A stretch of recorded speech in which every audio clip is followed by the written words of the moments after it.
Verse 14, For all the law is fulfilled in one word, even in this, thou shalt love thy neighbor as thyself. It is customary with Paul to lay the doctrinal foundation first, and then to build on it the gold, silver, and gems of good deeds. Now there is no other foundation than Jesus Christ. Upon this foundation the apostle erects the structure of good works, which he defines in this one sentence, Thou shalt love thy neighbor as thyself. In adding such precepts of love, the apostle embarrasses the false apostles very much, as if he were saying to the Galatians, I have described to you what spiritual life is. Now I will also teach you what truly good works are. I am doing this in order that you may understand that the silly ceremonies of which the false apostles make so much are far inferior to the works of Christian love. This is the hallmark of all false teachers, that they not only pervert the pure doctrine, but also fail in doing good.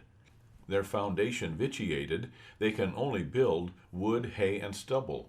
Oddly enough, the false apostles, who were such earnest champions of good works, never required the work of charity, such as Christian love, and the practical charity of a helpful tongue, hand, and heart.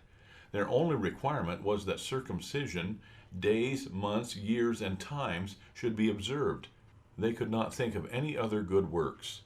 The apostle exhorts all Christians to practice good works after they have embraced the pure doctrine of faith, because even though they have been justified, they still have the old flesh to refrain them from doing good. Therefore it becomes necessary that sincere preachers cultivate the doctrine of good works as diligently as the doctrine of faith, for Satan is a deadly enemy of both.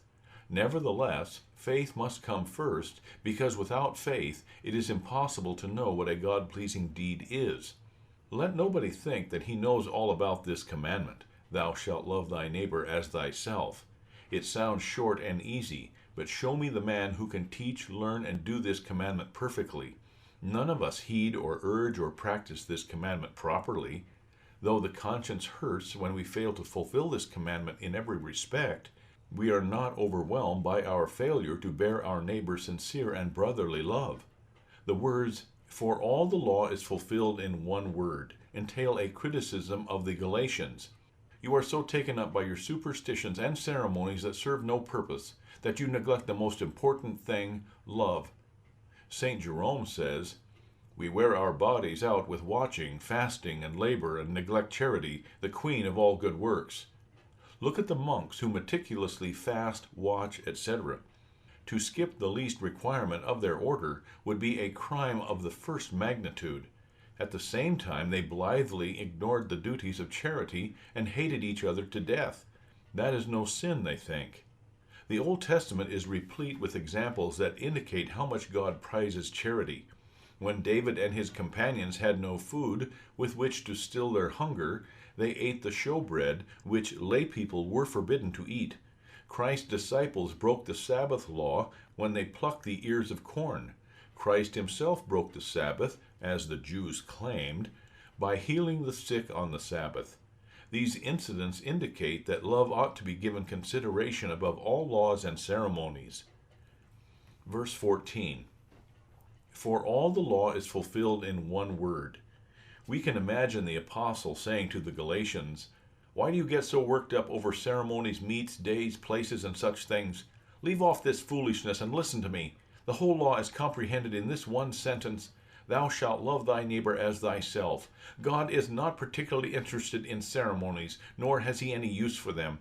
The one thing he requires of you is that you believe in Christ, whom he hath sent. If in addition to faith, which comes first as the most acceptable service unto God, you want to add laws, then you want to know that all laws are comprehended in this short commandment, Thou shalt love thy neighbor as thyself. Paul knows how to explain the law of God. He condenses all the laws of Moses into one brief sentence. Reason takes offense at the brevity with which Paul treats the law.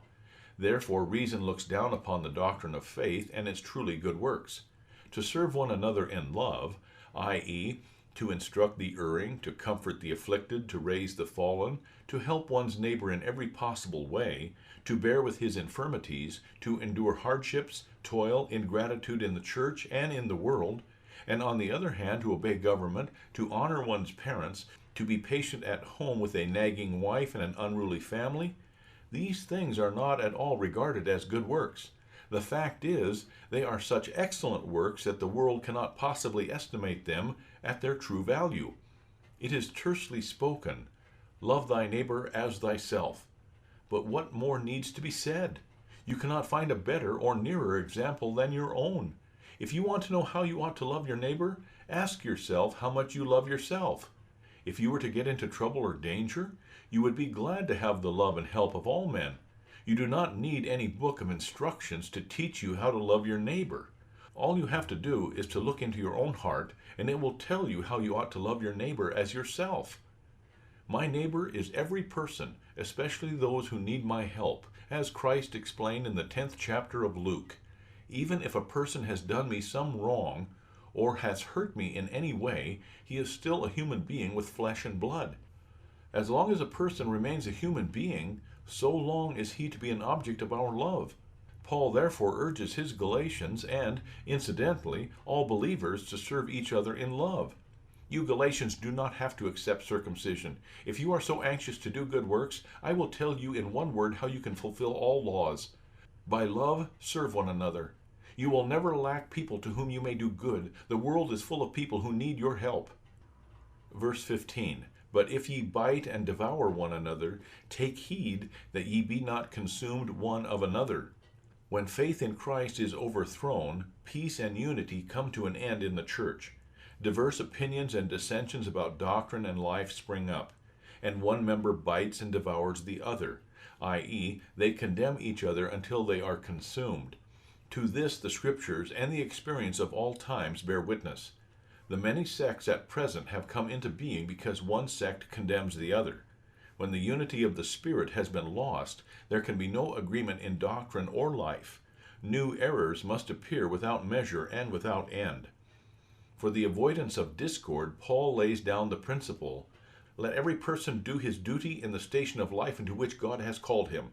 No person is to vault himself above others or find fault with the efforts of others while lauding his own. Let everybody serve in love." It is not an easy matter to teach faith without works, and still to require works. Unless the ministers of Christ are wise in handling the mysteries of God and rightly divide the word, faith and good works may easily be confused. Both the doctrine of faith and the doctrine of good works must be diligently taught, and yet in such a way that both the doctrines stay within their God-given sphere. If we only teach works, as our opponents do, we shall lose the faith. If we only teach faith, people will come to think that good works are superfluous.